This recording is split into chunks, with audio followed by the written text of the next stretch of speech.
وسیع بھائی کی اہل خانہ کو جو یہ واقعہ اور سانحہ ہوا، اس پر گوھر شاہی کے اہل خانہ اور گوھر شاہی کے ذاکرین کی طرف سے دلی افسوس، کیونکہ یہ سانحہ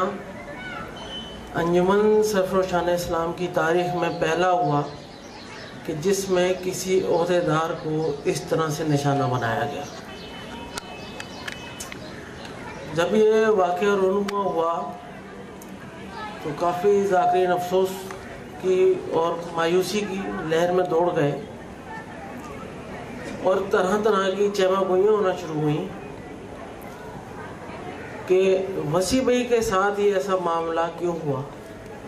اور اگر ہونا ہی تھا تو اس طرح سے کیوں ہوا۔ تو یہ سوچ کر بڑی پریشانی ہوئی، تشویش بھی ہوئی کہ اس کا کہیں سے جواب ملے تو ان کو وہ جواب دیں اور انہیں تسلی آمد کوئی بات ملے۔ اسی پریشانی میں جب دربار پر بیٹھے جا کر یہ سوچ کر کہ شاید یہاں سے وہ جواب ملے گا، سرکار اس کا بھی جواب دیں گے،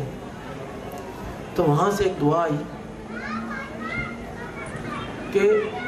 اگر کوئی شخص رستے میں کسی کام سے نکلا ہے، گھر سے آفس کی طرف جا رہا ہے، گھر سے اسکول جا رہا ہے، یا کسی بھی کام سے روڈ پر ہے، اور وہاں فائرنگ کا واقعہ ہو جائے یا دھماکہ ہو جائے یا کوئی بھی ایسا حادثہ ہو جائے تو وہ شہید نہیں کہلائے گا، لیکن کوئی فوجی بھلے وہ اپنی ڈیوٹی پر نہ ہو، وہ کسی حادثے میں مارا جائے تو اسے شہید کہیں گے۔ کیوں؟ کیونکہ فوجی کے ہاتھ میں ایک مقصد ہے، جس مقصد کے لیے وہ اس ادارے میں داخل ہوا، جس مقصد کو سمجھا اور اس میں ضم ہوا، اس لیے شہید کہلائے گا نا۔ اسی طرح سے اگر کوئی عام آدمی اس طرح سے مارا جائے تو اس کا کوئی مقصد نہیں تھا، نہ وہ اللہ کے ذکر میں داخل تھا، لیکن مسیح محمد قریشی کے ہاتھ میں اور اس کا دل اللہ کے ذکر سے پر نور تھا، وہ اللہ کا ذکر دیتا بھی تھا اور اللہ کے ذکر کی آگے تعلیم بھی فراہم کر رہا تھا، تو اس کے ہاتھ میں ایک مقصد تھا،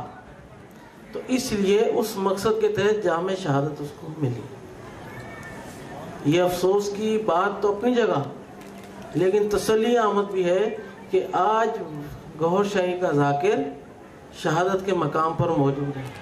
اور شہید کبھی مردہ نہیں ہے، وہ زندہ ہے۔ وہ تمہیں دیکھتا ہے لیکن تمہاری آنکھ کے گناہوں کے پردے اسے دیکھ نہیں پاتے، وہ تم میں موجود ہے لیکن تمہارے گناہوں کے کان کے پردے اسے سن نہیں سکتے۔ اسی لیے سرکار نے فرمایا کہ اٹھتے بیٹھتے حتیٰ کہ کروٹوں کے بل اللہ کا ذکر کرو، اتنا ذکر کرو کہ تمہیں نور والے تم انہیں دیکھ بھی سکو، انہیں سن بھی سکو اور ان سے ہدایت بھی حاصل کر سکو۔ لہذا ہمیں مایوس نہیں ہونا چاہیے۔ کیوں؟ کیونکہ ہم سب روحیں اللہ سے ایک وعدہ کر کے اس دنیا میں داخل ہوئی، اور جو وعدہ ہم بھول چکی تھیں یہ روحیں، وہ گوھر شاہی نے وعدہ ہمیں دوبارہ یاد کرایا، اور جو اس وعدے پہ عمل پیرا ہوتا گیا وہ شہید ہی ہوتا گیا۔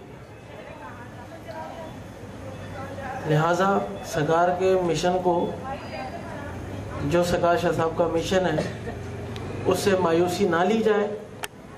جو مشن ہے اس پہ عمل پیرا ہوا جائے۔ ہم علینا